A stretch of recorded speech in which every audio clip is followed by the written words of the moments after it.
Hi, I'm Krista West. I'm the owner and designer of Avlea Folk Embroidery, and this is the January FlossTube. I am so glad you're here. I have so much to show. Some of my work, other stitchers' work. This is going to be a pretty jam-packed episode, which I am very excited about. So let's dive in. For those of you who are new, I am the designer behind Avlea Folk Embroidery. And my whole goal in life is to bring folk embroidery to as many people as possible. If I actually got on the bus and everybody was like stitching, I'd be thrilled. So, not that I ride the bus that much, but let's say maybe a plane. If I got on a plane, oh, that would be awesome. And everybody's sitting there stitching. So much joy, so much happiness in the world. That would be fantastic. So, anyways, if you want to see my other stuff, kind of all the places you can find me, clearly you found me here, and I want to thank everyone that's been subscribing to my channel. That is so helpful. Thank you so very much. You can also find me on Instagram, and I do about 4 posts a week as well as stories behind the scenes. I really try hard to make sure that all of my posts are of a very very inspiring embroidery shot kind of a thing. I don't do a lot of other kind of posts. I pretty much is just all embroidery all the time. And I've been teaching myself how to do reels in process as I'm stitching. So definitely check those out, because that's been something I've been playing around with. I got a Canva light ring phone holder thing, which has been fantastic. So then if you really want to see what I'm up to, I suggest that you sign up for the email newsletter at the Avlea website. All the details will be in the box. I have recently joined a mentoring group, a mastermind mentoring group through the Craft Industry Alliance, and I learned this fantastic idea or method for creating emails and blogs and things like that from one of the women I'm in the group with. And so I'm trying out this new method. I tried it last week and I absolutely love it. So basically, you can look for a blog post on the Courtyard. The Courtyard is the forum at the Avlea website, and you can post there.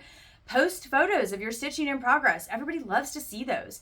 And people ask me, does it have to just be Avlea? No, it doesn't have to be Avlea. It's just all about stitching. Folk embroidery, maybe something else you're working on, totally fine. So what I'm doing now is I'm writing a fairly lengthy blog post each week of like what's going on, I've been working on, what we're making up in the shop, that kind of stuff. And then I'm using just excerpts from that for the weekly email shout out, as well as like notating any new releases, any special discounts, anything like that. And then some of that content will also then be used in Instagram posts, because I really want to create quality content. That's really important to me. And so this method just works great, because otherwise it was just starting to feel like whack-a-mole. I was like, I did all my Instagram posts and like wrote the captions about where the embroidery is from and all that. And then I just finished that and think, whew, got that checked off the list. I'm like, oh, wait, no, now I've got to write the email. Oh, wait, no, now I forgot to do a blog post. I haven't done a blog post in 3 weeks. So this is really helping me kind of organize my social media life and helping me organize content. Because as we've seen, I clearly have no problem talking about embroidery, but I like to do things in a very organized fashion. So enough about that. Let me jump in and show you what we've got, because there's so much good stuff going on this month. So let's start with, okay, so many of you already saw the email release for Golden Celandine, which is not the picture, but I have to show you the picture because it's so cool. So let me show you Golden Celandine first. So this is a new table runner design. Oh, I love this one. I stitched it myself. It took me about 4 weeks. It works up really fast. I mean, again, when I give you those times, I want to be really clear about the fact that I design embroidery patterns. I stitch a lot. I stitch usually a minimum of 3 hours a day. I usually do a little session in the afternoon, and then I stitch in the evenings. So I do a lot of stitching. So don't get discouraged if you hear me and I'm like, I whipped that out in a month, and you're like, that would take me 3 months. Totally fine. I just love stitching so much that for me, it's a really important part of my daily practice. So that's Golden Celandine. Oh, I forgot to grab the original. I should grab the original. You know what? I'll grab the original. I'll post photos on the blog and on Instagram. That'll be fun. The original was this little tiny vintage embroidery I acquired that was on little tiny needlepoint canvas, and it was just very brown looking. And I wanted this to look really fresh. So that's the design. It's worked mostly in 733, what is that one? golden olive medium, I think. And then it's got these little highlights of navy blue and almost like a blue-green. So beautiful. Love this design. And then later today, I'm taking a section of the design. I'm taking this upper section here, and Kristen, our amazing graphic designer, just turned it into another free chart. So that'll be in the blog and the email this weekend with links and everything like that. But look for that towards the end of the day. Today is Thursday. So golden celandine. So I had just finished this, and I had this little accent table. So I live in a 1923 historic home, and my husband and I have been renovating it for the last 5 years. I'm pretty much done with all my renovation projects. Now he's working on the not so glamorous ones, like electrical and light fixtures and things like that. But this house just has charm, everywhere. It's just so charming, so amazing. And one of the things it has a phone niche. So there's a little tiny mini landing going upstairs, and there's a little phone niche. And it's got like a little arch, and it has the original light fixture. It's just fabulous. And so I have a little tiny accent table there, but it's really small. And I can't fit anything very big there. And as soon as I finished this, I was like, oh, the phone niche, it's going to be perfect. So I put it on the little tiny table that I have there. And then we were out the week after Christmas, we were out. My friends took my daughter for a few days. And so my husband and I are like, woohoo, staycation. So we were like, hey, let's go out to eat like grown-ups and things like that. And so we went downtown and discovered this new little Mexican restaurant, Los Toreros, anyways, in downtown Salem. And we're there, and we're having this lovely meal, and we're getting to know the family that runs it. They're just adorable and sweet and lovely, and the food's amazing. And I turn around, and there's this whole buffet with all of this Mexican pottery. And then up at the top, I found, look at this enormous, gorgeous, hand-painted peacock jug from Mexico. Whoa, I guess when I talk into it, it kind of echoes. That's kind of cool. So anyways, and I brought it home. I was like, it's going to match golden celandine. So I brought it home, and sure enough. So now we have the enormous picture on the little teeny tiny table mat, and it just looks fantastic. So I love when I can I don't always buy new stuff to go with my embroideries. I almost always am thrifty, and I've got a couple of good little spots in town that I check. The thrift stores, the little consignment stores, things like that. But so this was a really great find to find something kind of new, and it really got me interested in Mexican motifs. I was like, ooh, that's something I got to think about. So anyways, moving along. So that's golden celandine. Oh, I completely forgot to grab the Ukrainian tulip sample too out of the tote. I should have grabbed that. I'll put those photos on Instagram.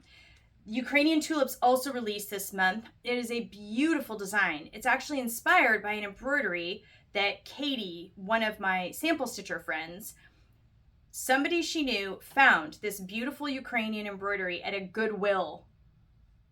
Insert eye roll. Anyways, but it was in great shape. But it was one of those embroideries that was done in a really hot colorway, like super bright orange, super bright red, super bright green, and black on just inexpensive Aida cloth. So it was this fantastic design, but the materials that were originally used weren't the greatest. And so I was like, wait, this thing could be so much more if we use the right materials. So I did that one on the Mikini with kind of a more subdued color palette. So that one released this month. It's a really beautiful design. The other thing too about the design, which I keep forgetting to mention every time I mention it, is it's these little squares that become a border, and it would be great for smalls projects. You could take out that little square and you could do a little pin cushion or something like that, which would be really cool. So it's a pretty versatile pattern. Next up, I have a new hoop kit coming out. Now, those of you who have been watching over the last 3 months know that I released 3 new hoop kit designs. And by hoop kits, I mean the surface embroidery kits like this. I started with Athenian Palmette, and then we did Mira Medallion, and then I did Scottish Rose. And so I'm a little bit unusual for a cross-stitch designer in that I actually do some surface embroidery stuff. But the reason I do surface embroidery kits is that it's sort of an easy entry for people. Some people they look at cross-stitch, they're like, whoa, I gotta follow a chart. I'm not in. And I totally get that it can seem intimidating. And so I wanted a way to have people really get to enjoy embroidery, but have it be a little bit easier entry. And sometimes just knowing that design is stamped on the fabric just it kind of takes the guesswork out of things. You're like, okay, there's the line. I just have to stitch it. And originally I looked around and I was like, oh, well, I'll just find a company that I can refer people to. And I ordered like 4 different kits from major embroidery hoop kit companies, and they were all lovely designs and things like that. But how do we put it? I am a bit of a fabric snob. Not a bit. I am a super hardcore fabric snob. And I'm really picky about like what I stitch on, what I want to devote my time to, all of that. And so I was like, wait, I think I could probably work with some of my suppliers and develop a little bit, a kit with better quality materials. So that's what I work towards. So the fabric is actually Robert Kaufman's Kona cotton. And then now, in the early days, we used to hand stamp all the designs on. I'd have a big rubber stamp made of the design and we'd stamp it on. But thankfully, they are now selling well enough that I now have the designs digitally printed by Robert Kaufman. So they print them directly onto the Kona fabric. And the great thing about that is Kristen, our graphic designer, can make the line width really small so that it gets totally covered up by the stitching. And then she makes it like a really nice, like light sepia color. So it's not like black, it doesn't show through. So this newest one is Georgian Rose. This comes from Regency era architectural fresco motifs. The sort of things that would be painted like at the top of a room as like a border. These are used in different textiles, artwork, that sort of thing, decorative art from the Regency period, from the also known sometimes as the Georgian period, which is where it gets its name. And so this one is just so fabulous. It has, let's see here, it has French knots, backstitch, satin stitch, mostly satin stitch, and then a little bit of Byzantine fishbone, which some of you know just as fishbone stitch. But I think when it's worked close together like this, it's referred to, at least in my books, as Byzantine fishbone. But anyways, which is kind of a cool tie-in, Mediterranean tie-in. This one is really great for learning to work satin stitch in curved shapes. And I'm going to get a little closer so you can see that. So basically, each one of these little things, you have to kind of curve the satin stitches. It looks harder than it is. Once you get the rhythm of it, you're like, oh, that's what I do. And sometimes I'll even just put like a little, I might take a pencil, keep a pencil handy, and put a little pencil to remind me, okay, by this point, the stitches need to be going this direction. I might draw a couple little guidelines just to help keep me on point. So anyways, that's Georgian Rose. Then, like all the hoop kits that I've done recently, I also did it in a pillow version. So I had a lot of people after doing the hoop kits, they said, well, I want something more, like I want a bigger project that uses surface embroidery, and there isn't really a lot of quality offerings out there.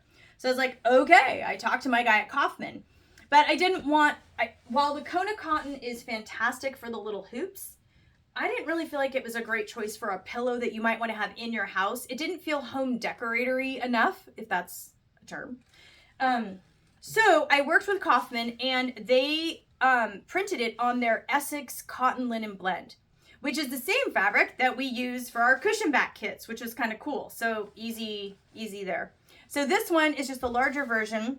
This one has a little bit of extra motifs in it that we could fit in the larger version that we couldn't fit in the hoop. So that's kind of cool. Let me hold that up and get that close. So that's the Georgian Rose. And I really, I wanted for this, you'll notice the color palette is a little bit different than a lot of my kits. I wanted a very sort of English garden kind of color palette. So you'll notice there's no golds in it. And it's got these lovely 2 shades of green. And then this color that is a blue, but I think DMC listed as a gray, but it's this lovely shade of blue. Oh my gosh, can you see that blue? I got, at Floss, is just gorgeous. And then this is the medium rosewood. Now, many of you have heard of my love affair with the dark rosewood. So on my last DMC order, I got the mediums color in too, and I just love it because it's not quite terracotta, it's not quite red, it's not pink, it's not purple, it's rosewood. And it's just a really lovely color on this like ivory cotton linen. So those are going to be releasing really soon. We're making up the kits this next week. Oh, actually, here's the, is that the blue? Yep, there's the blue. There's the blue. Isn't that just a fabulous color? I love it. Okay, so Pamela is my workshop assistant and friend and neighbor who came to work for me this last year and literally changed my life. I was really drowning last year. Avlea was starting to really take off. We were getting a lot of orders, and I was still doing my custom tailoring business. And I was working almost 12-hour days. And I really thought, I love embroidery and I'm never going to have a life. And then my husband and I talked it over. I'd never had an employee in my workshop. I was really nervous about it. And then Pamela came in and I was like, what was I even thinking? I should have done this years ago. And it's just fabulous. And she lives across the street. So she literally walks across the street every day to work. It's been fantastic. And it's just been so great to have her here kind of helping me. So she'll start getting the kits ready. So for George and Rose. Okay, so that's George and Rose. What else? Okay, lots more. I'm just going to work clockwise around my table. Oh, no, I'm not. I'm going to change it up a bit. So I just got a big DMC order. And Pamela and I just literally... Okay, so every DMC order, I like to do wild card because I usually have to fill out 1 or 2 extra cones to meet the minimum order. And so I'm like, ooh, wild card. So we get the swatch book out and literally from just those teeny, teeny, tiny swatches, we're like, let's just order, 2 new colors. And we got these. I just was like, pink. I have a little vintage embroidery that's like a pink. And I was like, oh, I kind of like this bright pink. I'm not normally a huge pink person. I mean, I love that soft coral that we use at the Avlea website. But in terms of like think pink, I'm not usually much of a pink fan. But these came and I love them. This one's actually like a soft, I can't remember what they call it. I think it's soft desert sand. Ooh. So this we got is just like a really good fill color. Something that was a little different than the ecru that might show up a little bit better on white and ivory fabrics. So that one I'm super happy with. It's going to pair so beautifully with terracottas, with blacks, with things like that. Because it's like a color, but not quite a color. Love it. It's got kind of a blush effect to it. Yeah, it's like a blush. So I could see pairing this with like a dark avocado green, with a blue, a black, like really intense colors. It'd probably also look really great with garnet too. So that's one. And then this guy, I don't know what I'm going to do with this, but I'm just like, woo! It's like Elsa Schiaparelli pink. For those of you who are familiar with Elsa Schiaparelli. And in honor of that, I wore my Elsa Schiaparelli necklace today, and I hope you're all appreciating that. So, okay, sidebar. For years and years, okay, so those of you, I may have mentioned this in other FlossTubes, but I got married at 18. I'm still married to the same person. We're coming up on our 30-something anniversary this summer. And we were just poor as church mice when we got married. And we didn't have anything for like years and years and years because we did the student life and all that. So in my late 20s, I was really interested in like just learning to I didn't really grow up in a family that valued fashion or dressing up or anything like that. And so I got really interested in fashion and dressing up and all that stuff in my late 20s. Late 20s, early 30s. After I had my daughters, I was like, I think I need to like, change things up a bit. And I'm really interested in fashion because I'm really interested in sewing and clothes and all of that.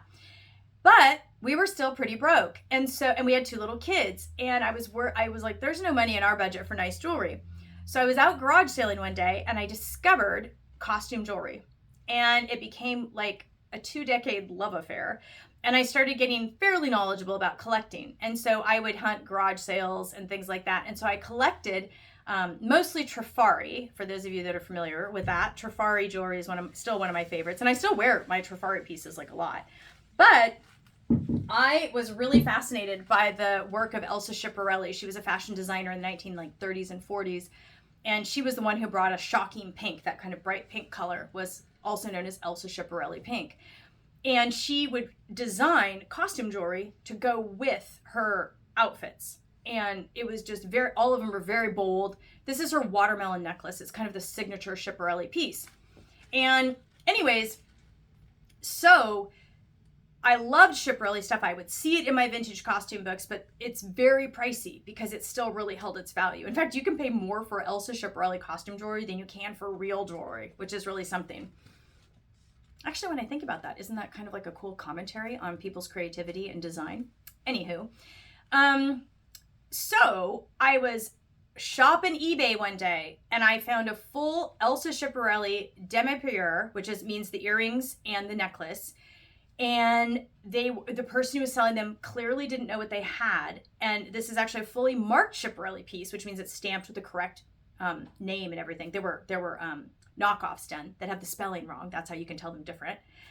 And they didn't know what they had, and they were selling it for about 1/10 of what it was actually worth. So I snatched it up. It's been one of my prized pieces ever since. And I just was like, most of the days I'm in the workshop with like leggings and sweaters now. And I'm like, you know what? I recently like went through my costume drawer and like, I gotta start wearing that again because jewelry just makes every day better. I think it does. Little sparkle, little shine, little color, all that kind of stuff. So anyways, that was quite a little sidebar. Moving along. So, okay, some really fun stuff. First off, I thought I would show you, I was changing out my Christmas decorations, and I don't know that I've ever shown this in a floss tube, but I was changing out the square that I put on my coffee table, and I was ironing my Byzantine Rose square, and I thought you guys might want to see it. I'm going to hold it up. Hopefully you can see the whole thing. This was the very first large folk embroidery that I did. And it's actually on, you can see it's got a stain or two, just because we've used it. I've had it now for probably a dozen years at least. But this was one of the very first pieces I worked, and it's on Legacy. I'm gonna get the design up close. It's a beautiful historic design, and I found the design in Greece, but it didn't have like it was really hard to work the corners, so I had to kind of figure out the corners and like create the corners in the meander, because it's got this really beautiful meander, and then it's got birds, and then the octagon with the little rose petal shapes in it. And I was so proud of this. This one, back in the day, I think this one took me about 9 months to complete, because it's 3 feet, it's a yard by a yard, basically. Well, it's probably a little bit under that, but the fabric was a yard by a yard. And it's Legacy linens. It's the old Legacy dower linen in sunflower seed. So I just thought you'd want to see it. I was ironing it and washing it and getting it ready to put back out. And it was before I even knew how to do drawn thread hem. So I did basically a mitered bias finish on the back because I didn't have enough hem allowance. I didn't know to leave enough hem allowance. So there's my little workaround, which does make it look a little fluty on the edges because the cotton and the linen kind of have grown or stretched to different rates over the years. But I still love this piece and I use it all the time. So I'm going to fold that up and set that away. Okay, now, as long as you're doing great big embroideries, ooh, I have something so fun to share, and I'm so excited that I have both of these in the workshop today to show you, because this is kind of like a magic moment. Last year, I believe, I put Penelope's Garden on the pomegranate collection. It is a huge 35,000 stitch design inspired by an embroidery from the Ionian Islands. It is a very classic example of Greek folk embroidery and multicolored. I put it on the pomegranate collection, and I thought nobody's going to buy this pattern because it's 35,000 stitches. And next thing I knew, it became the most popular pomegranate collection. We had people asking for it as a kit before we could even like produce it as a kit. And now I have had not one, but 2 Avlea stitchers turn it in as a pomegranate collection graduate. So the first one is by Maria Armstrong, and she did it on the Mikini 30 count white. Hopefully you can see. I'm just going to hold that and stand right here. Oh my gosh, the love. Ah! So beautiful. I'm actually having a little bit of a hard time sending this back to her. I'm like, I have to let the embroidery go. I have to let the embroidery go. This is not my embroidery. But oh, it's so beautiful. And I've wanted to work it for the longest time. It's been on my own personal stitching list, but I keep having other things come up, so I haven't been able to do it. So Maria sent it in. She worked it exactly as the pattern shows, with all the specified colors on the Mikini. I'm going to hold that up there. And then she wanted a really wide border so that she can like put this on a table and then it'll like, drape over the table. So she wanted a really large border. So I worked the drawn thread hem and got this finished. I got it photographed last week. I had a day of good weather. Thank goodness. Because trying to take photographs here in the Pacific Northwest in the winter is a challenge, shall we say, a huge challenge. I literally watch the weather every day. Is today a day we can take photos? Is today a day? No. We can go 10 days in a row. It's like rainy, which is fine. I'm an Oregon native. I'm used to it. But for photography, it's rather challenging. So that's Penelope's Garden on the Mikini 30 count. Okay. Then Cindy Russell emailed me like 3 days after Maria did and said, I've got Penelope's Garden finished. Would you like it for photographs? And I'd be like, oh yes. And she's like, but I worked it on the let's see, she worked it on the porcelain, the 32 count porcelain linen, the white linen. So now we have that one.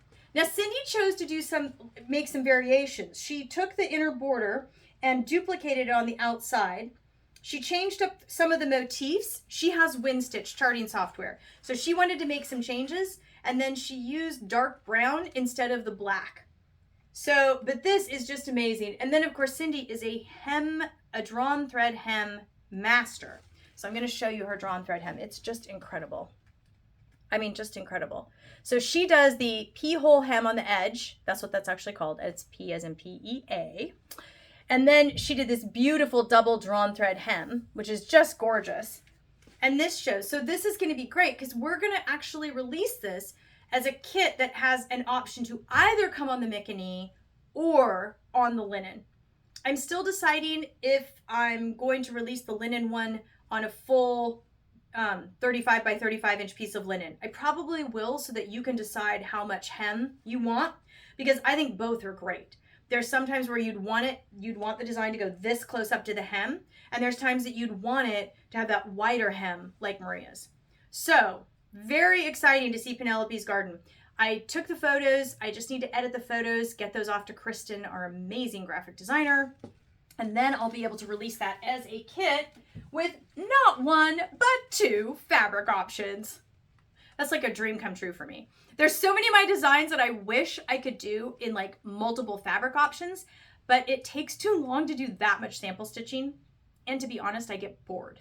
Like once you've stitched one thing once, it's like I want to move on to the next thing. There's always some next beautiful thing. So that's exciting. So that's Penelope's garden. The next thing I'm going to show you is, and these are coming up in February, okay, this is like a totally new thing for me. I mean, not super new, like not totally new in concept, but I've had a lot of people who bought bit kits and then they want that next project. So they've done a bit kit and they're like, okay, I got this cross stitch thing down and I want something bigger, but I'm a little intimidated by, say, Nacero sleeves, or the big cushion kits that are 20,000 stitches. So I set out to create a smaller square that I'm calling a basket cloth. And I took photos of it. It was a riot. I actually sent my husband to Trader Joe's, like, go find me beautiful bread. Like, find me a beautiful loaf of bread. He's actually really good at that kind of thing. He brought me this beautiful loaf of like Pugliese bread. And I was like, perfect, that's perfect. We got great shots in the kitchen and my daughter was here. We had a ton of fun styling this thing because food photographer, I am not. So I'm like, I don't know, like, what angle do we put the bread on? And then we just happen to have a can of Lyle's golden syrup. Wait till you see the photos. I was so happy with the photos. But what this is it's a piece of traditional ground cloth, the white traditional ground cloth. I did one in white and then I did one in natural, which I'll show you in a minute. And this is just a simple border. This one's actually from a vintage Latvian needlework booklet from my collection. And I did it in kind of these fresh colors. And then you can use it on a table. You could use it as a Posca basket cloth. For those of you who do the Posca basket tradition, you could just set it on your table as a square. The one thing I will warn you about, the white traditional ground cloth, not the natural, but the white is slightly narrower in one direction than the other. They do that on purpose to mimic the hand woven texture of the original style of traditional ground cloth. The natural is even Steven. I've checked it like a million times. Totally even Steven, 13 stitches in either direction. This is 13 stitches in one direction and 12 and a half stitches in the other. So this is not 100% perfectly square, but it's folk embroidery. I feel like we can kind of just, not worry about that too much. And we're making household objects. If something's like a half an inch bigger in one direction or the other, who's going to notice? I mean, we will probably, but somebody who comes in is just going to be like, what? You have this gorgeous embroidery in your bread basket? So anyways, and the great thing about the traditional ground cloth is that it is washable. Hand wash, cycle of your washing machine, delicate cycle, cold only, but you can wash it. And I have traditional ground cloth cushion covers that I've had now for like 15 years. And I've just washed them and they go through the wash just fine. This fabric is actually designed to be washed. So that's kind of a nice thing. So what this is these projects are right around 5,000 stitches. So they're a little bit bigger than a bit kit. They're something you could whip up really quickly as a gift. And they're great, kind of next, intermediary project for somebody who wants to continue on their cross-stitching journey, but is a little intimidated to do the bigger designs. So that's the white one. This is Antonia Border. Okay, and then the other one I took out of a Romanian. This is a Romanian design. I have yet to name it. And this is a very traditional black and red on the natural, traditional ground cloth. I thought this way we've got like two really distinct colorways. You've got that kind of white, crisp, more modern look with the modern update, but this is like all traditional all the time. If you were gonna do this as a Posca basket cover, I would say all you'd wanna do is swap out a different color for the white. You could use you could actually change that out to a lighter red. You could change it out to maybe a blue, or I'm trying to think what else. A gold would be really cool.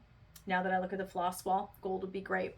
So 2 of those coming up right away. Like again, I'm the holdup on these. I've got to edit the photos. So I'll edit those photos hopefully early next week, and then we'll get those in process. I wanted to have those ready because I'm going, and some of you have seen this on my Instagram post, I'm going to be displaying at the Sew Expo.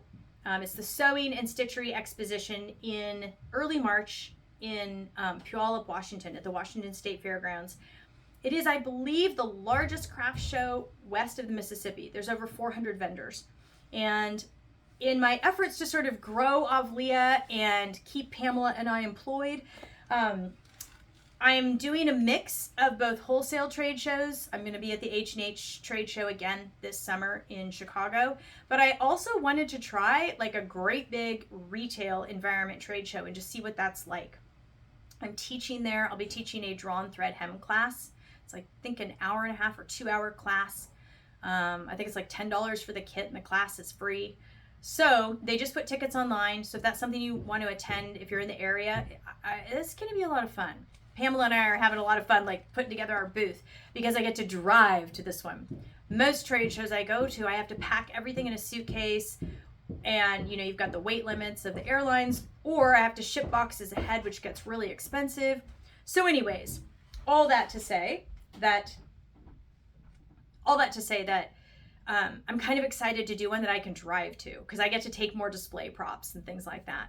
So we're going to show those at the Sewing and Stitchery Expo, but they should release, basically those will probably release early February. Then next up, what I have in process is this one, which I think, I should really hold it up, not upside down. Oh, see, I still have my needle and everything in it. This is Pomona's Grove. Oh, I love this design. So this design is a classic design from a Greek island bed valance.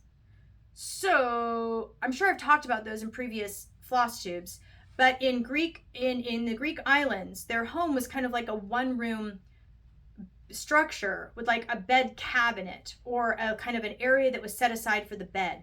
And if they didn't have like a built-in bed cabinet, they would use bed valances and curtains to basically create privacy.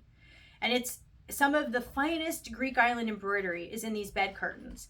And they weren't always made just by women for themselves, because some of them are literally like 1 million stitches. It's just so much stitching. One woman, it would take her like a decade. Even for me, that would take me like a decade to stitch that many stitches.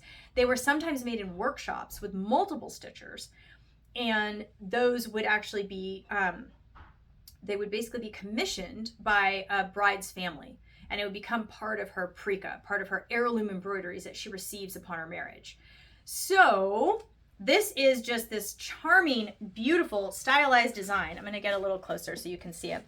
Has these, first off, I love how it is such a simple color palette. You've got this is actually I can't remember. It's 501 or 502 blue-green. And then this, I'm using the 816 garnet, which surprised me. It really works up like a red. I was expecting it to look a little bit more, I don't know, garnety, but this is such a great red. This is going to be a new favorite red for me. And then I'm using the 733 green olive medium, or whatever that one is, golden olive medium, here too, because it just goes really well. But this kind of design, the way it's worked in these single blocks of color, mimics weaving, which is really cool. So I just love this. You've got little birds here, little birds here. Where are the other birds? Here's a bird. Here's a bird. Lots of birds. I'm doing this one on the 30 count vanilla linen. And just to give you an idea, this is how big it will be. I left myself a little extra room, and I was going to make it longer, but then as I was working it, I realized, wait, no, it actually looks better to kind of keep it feel really full with both of those, that band of designing right here. Can you see that? I'm sorry, I always have trouble making sure I'm positioned correctly in the camera. So I'll work that border up here. This is one that I'm working. We'll display it this summer and we'll have it as a kit and everything like that. But I decided to work this up as the next piece for my granddaughter's pre-cut, for her pre-cut. For those of you who have been kind of following that, the very first design I worked for her is Miriam's Garden. Her name is Miriam. And that's still been one of our very popular kits. I've got enough coconut macaroon linen left for a few more kits, and then that one will probably substitute out the 30 count vanilla linen for that. It's a beautiful design, and every design that I work, I'm trying to do something that kind of like commemorates maybe where she is in her life at that stage. So she's 2.5 and she is super into animals, and so everything's about animals. And she just loves animals. It's just so sweet. She loves dogs and cats and like all the things. And I thought this would be such a great way to kind of commemorate that stage of her life, like when she was a toddler and she was so into animals. So, but it's also just a really beautiful table runner. And I'll just work a simple drawn thread hem on that. Okay. What else have we got going on? So, let's see here. I was looking at the rest of my thing. Oh, I know one thing. For those of you, boy, this is like a long way, and I probably should have mentioned this early on, but I am so close to 5,000 followers on Instagram. I have, as of this morning, I need 11 more people. So just saying, if you want to tag anybody, yes, please. As a numbers person, I can't wait to watch that thing roll over and go 5,000. Social media has been the single greatest challenge for me in running Avlea, to be perfectly honest. It can be really overwhelming as a small business owner, and it's very easy to let it be a perpetual source of shame and guilt. As in, oh my gosh, I forgot to post. I didn't post. I should have posted. Lots of shoulds there. I've really been working over the last few months to have a healthier relationship with my Instagram account and be more intentional about that, which is like why I was so excited to find that whole blog content creation method that my friend described to me in our mastermind mentoring group. I mentioned that earlier in the show. And so it's just something that I've struggled with. So when I see those numbers tick up, I'm like, okay, yes. It's slow, it's steady. But that for me, like I can embroider all day long and I can design all day long. These things for me are very effortless and I love doing them. Social media is challenging. And like any challenge, I am really grateful for the challenge. Well, for most challenges. There's some challenges that I find more challenging, but it's really pushed me in ways and really made me become it's actually made me become a better photographer, a better designer, a better business owner, because it really helps me see what people are interested in. And so I do like that kind of immediacy and connection, and I can see your comments and what people like. That's very, very helpful to me, and it's helped me grow as a designer and as a business owner. But sometimes those things that make us grow can also be like, it's like growing pains. Nobody wants growing pains, but no middle schooler wants growing pains, but they all want to be taller. So it's one of those things. And I feel like it's just one of the things too that I've had to learn contentment, really. I feel like at the end of the day, I've had to realize I don't have a social media, person on my team, and I'm not a big corporation, and I've had to just be, I'm really okay. I'm content with that. And I really love the level of where my work is right now. I don't know that I'd want to become like a super huge, huge corporation. I guess we'd need like everybody in America to start embroidering for that to happen, but I'm really happy. And so sometimes I've just, over the last few months, I've had to really shift my perception of social media and be like, I'm very, very content with this. I'm very happy with this. So, but it's going to be very exciting for me and a real accomplishment to reach 5,000 followers, because I was so late to the social media game. I never had a Facebook account. Honestly, I was so busy doing my tailoring business and raising little kids and all that kind of stuff that I just never had time. And so when I started Avlea, I realized it was important. And so that's when I set it up. And it's been kind of exciting because it's something I came to very, very late. I was in my late 40s when I finally got a social media account. So anyways, so I'm kind of excited about that. Oh, speaking of Instagram, I just got a thing yesterday. I'm going to be on an Instagram live with Abby Glassenberg of the Craft Industry Alliance. I'll have to find out. I'll post details when that's going to happen, because she's going to be interviewing me about what it's like to be at a trade show as a small business and how that works out through the year. How the leads and the contacts that you make at a trade show don't pan out instantly. It's not like, oh yay, I just got 10 new customers. So that happens gradually over the next year. And so she's going to be interviewing me about that process, because that's definitely been my experience this past year. So that's exciting. Today, actually just as soon as I finish the FlossTube, I am going to be giving a lecture to the Help Heal the Vets staff. For those of you who know, who you may already know this, but here at Avlea, I partner with Help Heal Vets, and it's a organization that gets crafting supplies and kits into veterans' hands for mental health therapy, for recovering from depression, anxiety, PTSD, that sort of a thing. And it's just fabulous to see an organization that is using the research that crafting is good for you. So I'm pretty passionate about that, as you can tell. And so they are having me, I'm giving a pep talk to their staff today. So I'm explaining the mental health benefits of crafting and helping them help others. So I'm really excited about that opportunity today and to be with them today. So that's going to be great. What else do I have coming up? Oh, I know one thing I was going to tell you, because I've got a few more minutes left. But I thought if anybody would find this interesting, Pamela was like, you should talk about that on FlossTube. And I'm like, oh, okay. I didn't think it would be that interesting. But I thought you might want to have a little window into a design process thing. So if you want to hang out with me for another few minutes, I'm going to walk you through a new design that I'm working on, and sort of my first draft, and then how I changed it up and why I changed it. And so I thought, if you're interested, I will share that process, because I've been really working hard to get regular design time every week. In the early days, it was like I try and do it over like a weekend, but now it's really important for me to be doing it regularly. So now I schedule 2 to 3 little sessions throughout the week, so that I just basically unplug all the things, turn on, put my phone on do not disturb, and I just dive into that design work, which is so my happy place. So I thought I'd share that with you today. So, for the last year, I had this little tiny motif of a little urn, like a little vase with flowers, that I found in a vintage needlework booklet. And I was like, I just love this design. It's got everything I love. It's got flowers. It's got everything stylized. It's very balanced and organized looking, which I love. And so I started working it with just the motif. So I started with, do I have a close-up of the motif? I don't think I have a close-up of it. No, I don't. So I started with just this single motif right here. And I input that in. So a lot of times what I'll do is I'll start working over a motif, and I keep a huge folder of all of my motifs that I'm just playing around with, working in, kind of like a little, it's almost like a little doodle pad, essentially, that has all these motifs in it. And I have one for motifs, one for squares, one for borders. So like as I see things, or as I might be out walking and I see a tile pattern, I'm like, oh, I got to put that in the border design. Like that's really cool. So I'll go home and like chart it or whatever. Sometimes I'll take a photograph to remind me and be like, oh yeah, I want to make that design.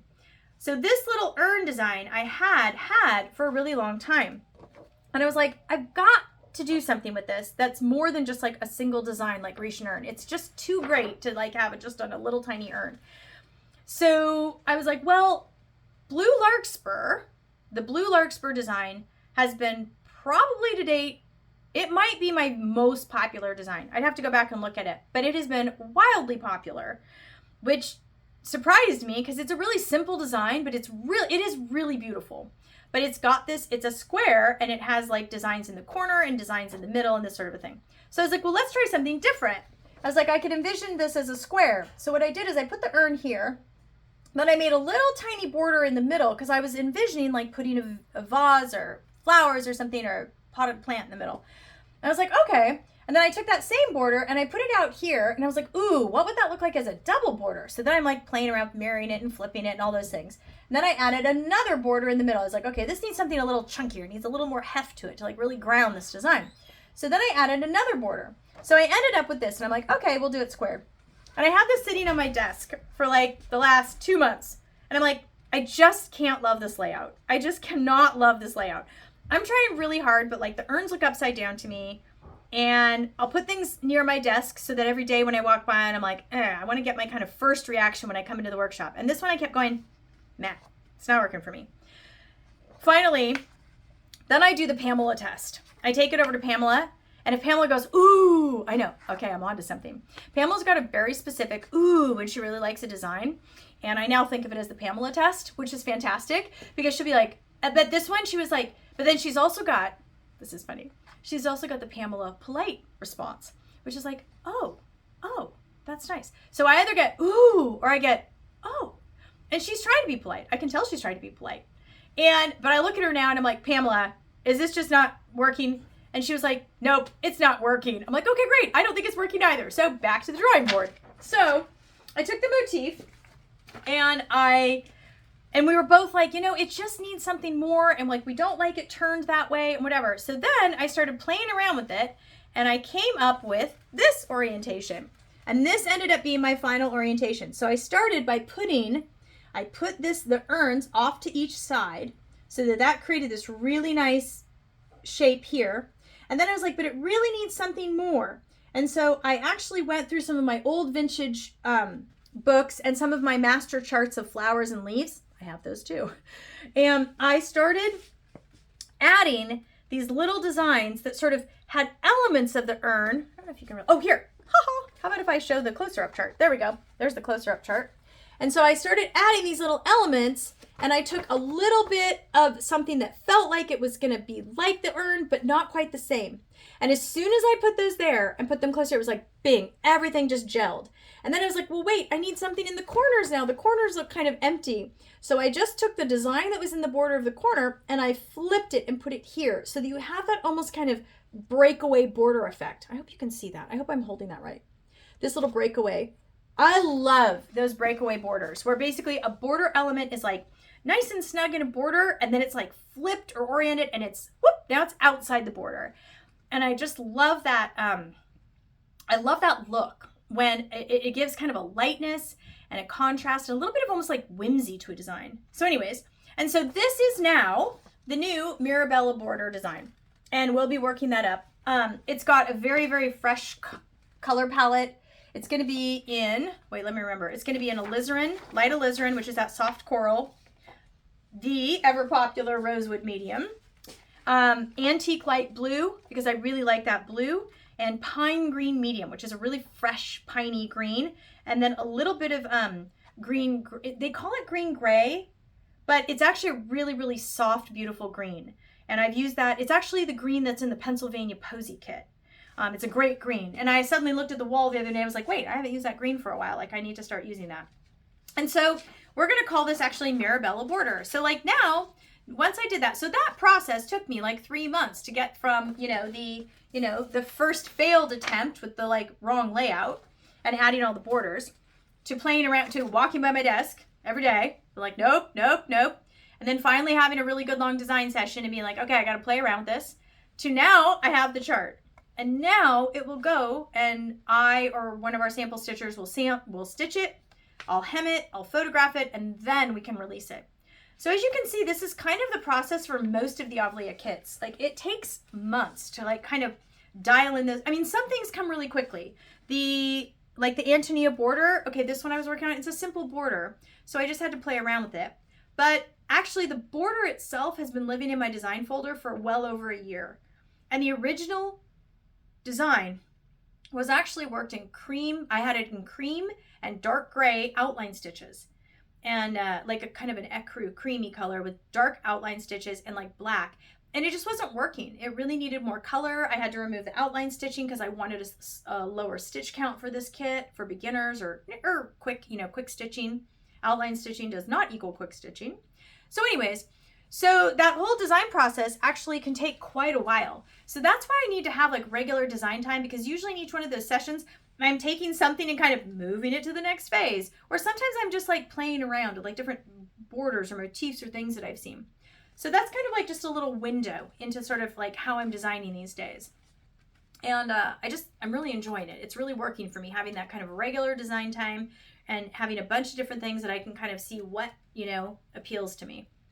Because, the last thing I forgot to mention, I'm almost done here, but the last thing I forgot to mention was, I probably should have mentioned this at the beginning, but Avlea got picked up by Hirschner's. So this was a huge surprise to me. When I was at the H&H show last summer, the ladies came over and they were like, hello, we're from Hirschner's. And I'm like going to myself, right? And I was like, oh, you really are from Hirschner's. And she's like, yes, we're from Hirschner's and we're looking at your designs and we're really quite interested. And I'm like, oh, like, what exactly does that mean? Well, I can tell you it means a whole lot of kids.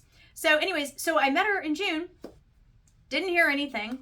And then in October, she reaches out and says, okay, we're really interested in considering your designs. Can you send photos? I sent photos.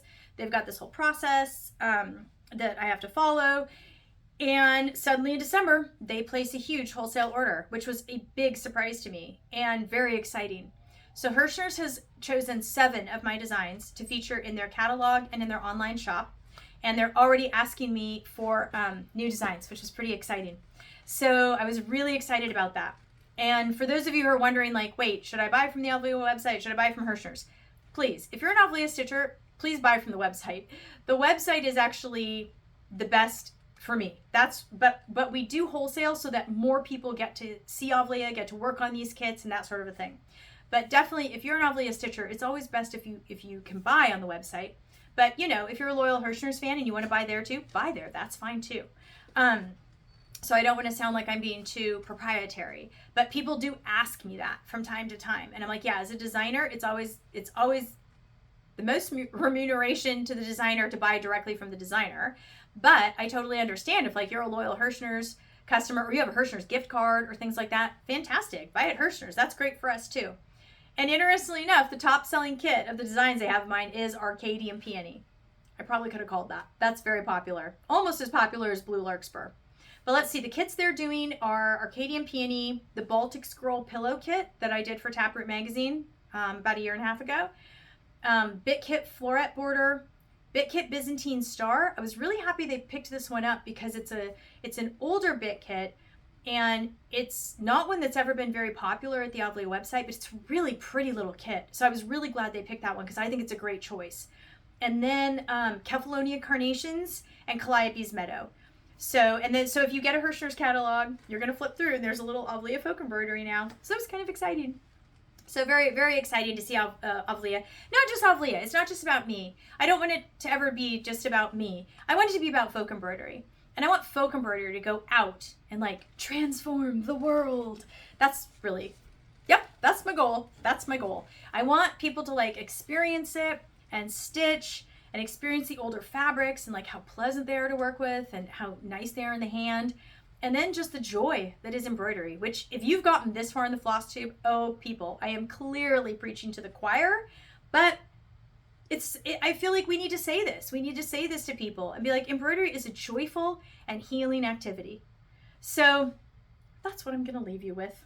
Thank you everybody for watching and subscribing and buying my kits and designs. I mean, it's just fabulous. I feel like I'm getting to live this dream life as an embroidery designer and I absolutely love, love, love, love, love it. But I couldn't be doing it without you. So I'm really, really grateful for your support and your enthusiasm and your comments and your mentions and your emails and your posts on the courtyard. I mean, all of that is just so great. I mean, it just blows me away every time I think about it that we are reviving folk embroidery in America. Very exciting, very thrilling. So go stitch, have a great day, and I will see you next month.